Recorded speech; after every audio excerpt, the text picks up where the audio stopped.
তো বন্ধুরা আবারও চলে এসেছি নতুন আরেকটা ভিডিও নিয়ে। কোথায় যাব এরকম ভাবতে ভাবতে আমি আর বিজয় চলে আসলাম। কোথায় এটা ভাই দেখাবো?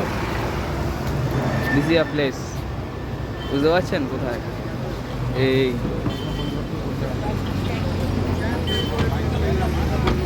চেনা চেনা লাগে না? এই ওয়েলকাম টু প্রিন্সেপ ঘাটে চলে এসেছি আমরা এখন। চলো ভিতরে একটু ঘোরাঘুরি যাক, এক্সপ্লোর করা যাক সবাই। মানে কী বলবো, এখানে অ্যাকচুয়ালি ফটোগ্রাফারদের ভিড়, আর সবথেকে বড়ো ফটোগ্রাফার তো সামনেই আছে। চলো যাওয়া যাক। ওয়াও, কত সুন্দর কত সুন্দর। মানে এখানের একটা মানে ফটো একটা তুলিনি নাকি? খুব সুন্দর, খুব সুন্দর জায়গা। সব জোড়ায় জোড়ায় বসে আছে। এই কত সুন্দর গাছ, গাছের নিচেও সবাই বসে আছে। কিন্তু আমি একটু ফটোগ্রাফারদের দৃশ্যগুলো ক্যাপচার করতে চাই।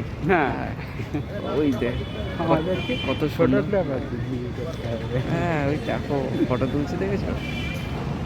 সবার হাতে ক্যামেরা, মানে সবাই আসে অ্যাকচুয়ালি এই জায়গাটায় ফটো তোলার জন্য। জেমস প্রিন্সেপ কী সব লেখা টেখা আছে আমি জানি না। এর হিস্টোরিক্যাল জিনিস আমি এর সম্বন্ধে আমার কোনো আইডিয়া নেই।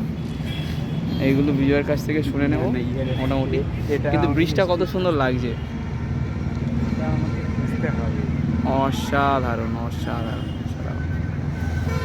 যাই হোক, হ্যাঁ খুব সুন্দর। লাগেজ ফাগেজও নিয়ে এসছে, মানে মেকআপ ফেকআপ করবে বলে। খুব সুন্দর লাগছে। তো আমরা ওই দিকটাও যাবো। ঘুরতে ঘুরতে মনে হলো চলো একটু ঘুরে আসি। কোথায় না, প্রিন্সেপ ঘাট। তাই চলে আসলাম এই প্রিন্সেপ ঘাটে। বন্ধুরা দেখতে পেলেন প্রিন্সেপ ঘাটের সেই ফটো তোলার মুহূর্ত। এখানে একটা হাতি আছে, জ্যান্ত কিনা জানি না, এই যে বন্দিয়া হাতি আছে। তো অ্যাকচুয়ালি এই প্রিন্সেপ ঘাটের ইতিহাস সম্পর্কে কী আছে আপনারা যদি জেনে থাকেন কমেন্ট করে জানাবেন অবশ্যই।